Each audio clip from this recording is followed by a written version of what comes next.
10 News begins with breaking news. A quiet Point Loma neighborhood sent into a panic. A gunshot triggering a SWAT standoff. Police lights flashing up and down the street. Residents forced to stay inside their homes. Good evening. I'm Kimberly Hunt. And I'm Steve Atkinson. Our 10 News reporter Cassie Carlisle is live where police say this all started after a fight between a husband and wife. Cassie. They just took down the tape around 8:30 this evening, and police are still investigating what sparked that fight, ultimately leading to a man's death. Snapshots from a Point Loma neighbor capture the tense moments Thursday just before 5 p.m.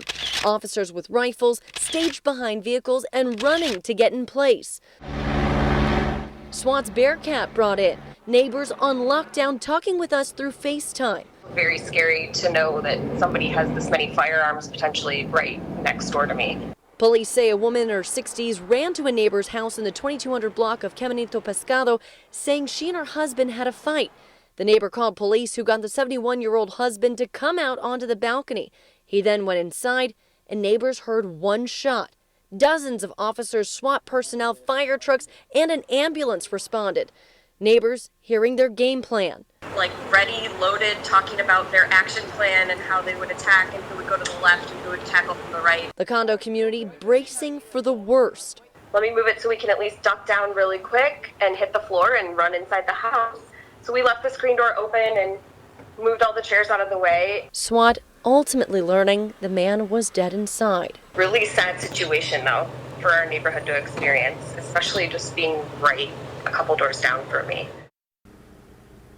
And police said that they haven't been to the home in the past for any trouble, but neighbors did tell us that they have heard of fights here. Reporting live in Point Loma, Cassie Carlisle, 10 News. Cassie, thank you. We alerted our viewers of the lockdown on our 10 News mobile app. We do have a free version available in the App Store. Just search 10 News. New at 11 o'clock, a CHP officer is in the hospital after crashing his motorcycle on the 15. The crash happened near Rancho Bernardo Road about 5:30 this evening. You can see the bike on its side. CHP was at the scene tonight marking it up, and right now it's unclear what caused the officer to crash. His identity and condition are also not known. Happening right now, El Capitan State Beach in Santa Barbara is still under evacuation from a brush fire in the area. The Real fire started this afternoon and is about 443 acres with 20% containment. One north lane and one south lane on the 101, they have since reopened. Union Pacific Railroad has also resumed operations. The cause, though, is under investigation. Homicide investigators are now involved with a deadly house fire in Logan Heights, which killed 3 family members. The fire on Clay Street took the lives of Jose Romero, his wife Nicolasa, and their 21-year-old daughter Iris. Another daughter and son are still hospitalized, and only the family's eldest son made it out unscathed. We have learned homicide investigators have been called out of an abundance of caution. An arson team is also looking into the cause of the fire. Police say they are looking at new surveillance video which shows a teenage Syrian refugee being attacked on the trolley. This is the impact, and this is the result of the anti-immigrant, anti-refugees, anti-Muslim rhetoric. Beaten and bruised, the 17-year-old shared this photo of some of his injuries. San Diego police are investigating the case as a hate crime. A new report says that Muslim students are more likely to be bullied than their non-Muslim counterparts. I could see the students turning their heads and looking at me as if I was a terrorist. Just last week, 3 women in hijabs were attacked, allegedly by this man while walking in Little Italy. The president's acting chief of staff made an astounding statement from the White House podium. Mick Mulvaney confirmed the Trump administration withheld aid from Ukraine to investigate Democrats. But tonight, Mulvaney says his words were misconstrued. ABC's Mona Kosar Abdi is in Washington with more. From the White House podium in front of a room of reporters, the president's acting chief of staff acknowledged the Trump administration withheld $400 million in military aid from Ukraine for political motivations. Get over it. There's going to be political influence in foreign policy. Mulvaney said that delay was tied to President Trump's push to get Ukraine to investigate Democrats and the 2016 election.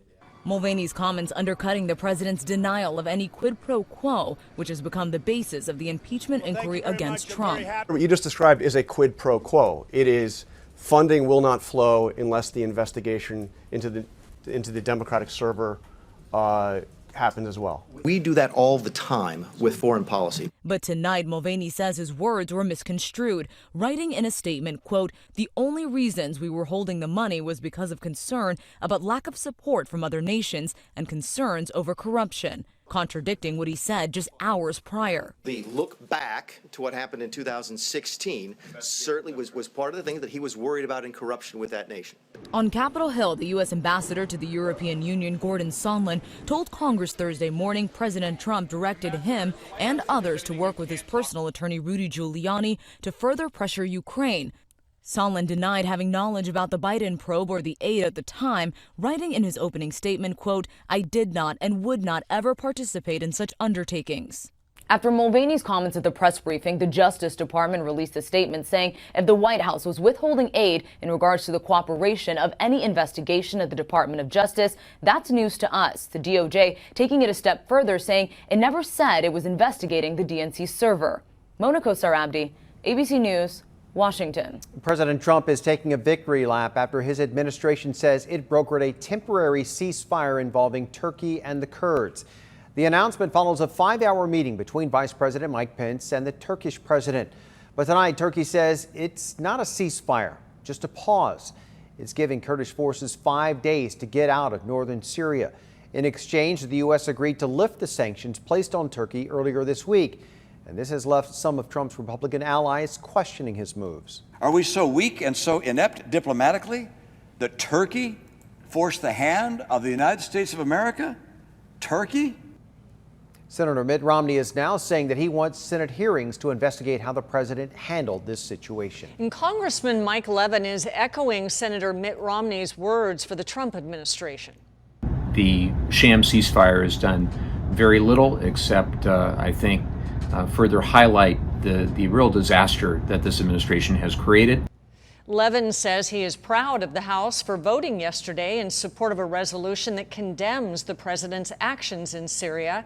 He says moving forward, the House will look at ways to help the Kurds.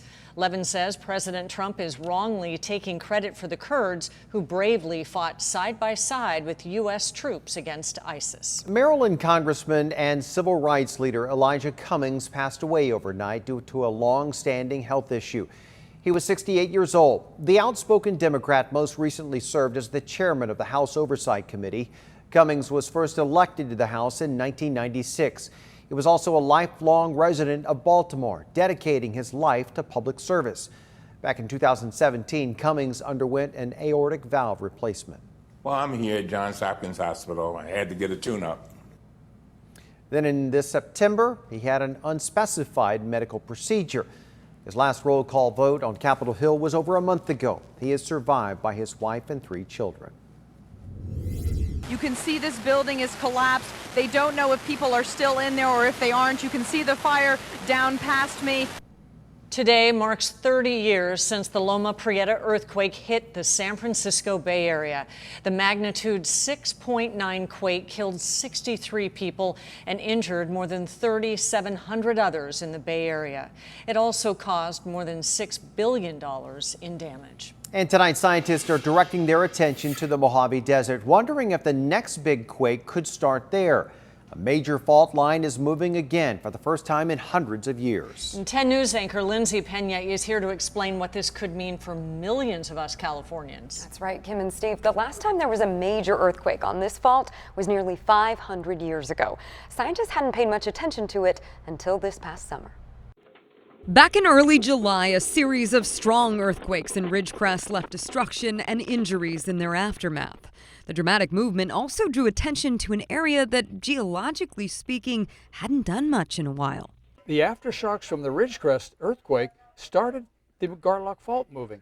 Not big faults, not big earthquakes, but for over a century it's been very, very quiet. So when it starts to getting active, you go, whoa, what's going on here? Dr. Pat Abbott says the Garlock Fault, which runs through a large portion of Southern California, was in a sense woken up by the Ridgecrest quakes. It runs for 160 miles. If this whole 160-mile fault moved, oh my goodness gracious. Or in other words, it could produce the so-called big one, causing massive devastation in San Diego and up and down the California coast. Here, if it all of a sudden moved like this, that would be a magnitude 8 earthquake, and that would be a tremendous jolt to the San Andreas Fault, and you could actually even trigger a huge earthquake on the San Andreas. While it is possible, Dr. Abbott says it's not the most likely scenario. We're just going to have a number of little earthquakes here for a number of months, and that'll basically be the whole story. The research on the Garlock Fault and its recent activity was published in the journal Science and released today. Reporting in the studio, Lindsay Pena, 10 News. California now has a statewide earthquake warning system. Today, the cell phone alert network, it went online. To get the alerts, you must download the MyShake app. It will give you up to a 20-second warning for earthquakes over a magnitude 4.5.